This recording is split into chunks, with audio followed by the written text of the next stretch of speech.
ദേശീയ പണിമുടക്കിൽ KSRTC തൊഴിലാളികൾ പങ്കെടുക്കില്ലെന്ന ഗതാഗത മന്ത്രിയുടെ വാദം തള്ളി LDF കൺവീനർ TP രാമകൃഷ്ണൻ.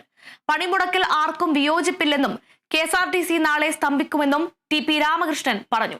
ജീവനക്കാർ സന്തുഷ്ടരാണെന്നും അതുകൊണ്ട് തന്നെ അവർ പണിമുടക്കില്ലെന്നുമാണ് മന്ത്രി പറഞ്ഞത്. എന്നാൽ തൊഴിലാളികൾ പണിമുടക്കില്ലെന്ന് പറയാൻ മന്ത്രിക്ക് അധികാരമില്ലെന്നും ഗതാഗത മന്ത്രിക്ക് വിഷയത്തിന്റെ ഗൗരവം മനസ്സിലായിട്ടില്ലെന്നും TP രാമകൃഷ്ണൻ കോഴിക്കോട് വാർത്താ സമ്മേളനത്തിൽ പറഞ്ഞു.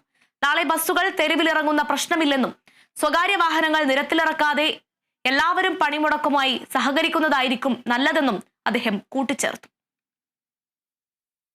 രാജ്യവ്യാപകമായി എല്ലാവരും പങ്കെടുക്കുകയാണ്. ഒരു സംഘടന മാത്രമാണ് വേറിട്ട് നിൽക്കുന്നത്, അത് BMS ആണ്.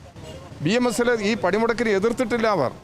അവിടെ തൊഴിലാളികളും ഈ പണിമുടക്കിൻ്റെ ഭാഗമാകുമെന്ന് തന്നെയാണ് ഞങ്ങൾ പ്രതീക്ഷിക്കുന്നത്.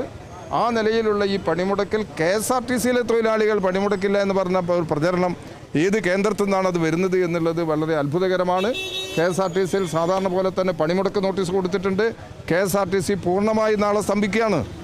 KSRTC നാളെ തെരുവിലിറങ്ങുന്ന പ്രശ്നമില്ല. ആ നിലയിൽ പണിമുടക്കിൽ അവരെല്ലാവരും യോജിച്ച് നിൽക്കുകയാണ്. അനാവശ്യമായൊരു പ്രതികരണവും പ്രശ്നവും ഈ തൊഴിലാളി വർഗ ഐക്യത്തോടുകൂടി നടക്കുന്ന ഈ സമരത്തെ അത് ദുർബലപ്പെടുത്താൻ മാത്രമേ സഹായിക്കുള്ളൂ.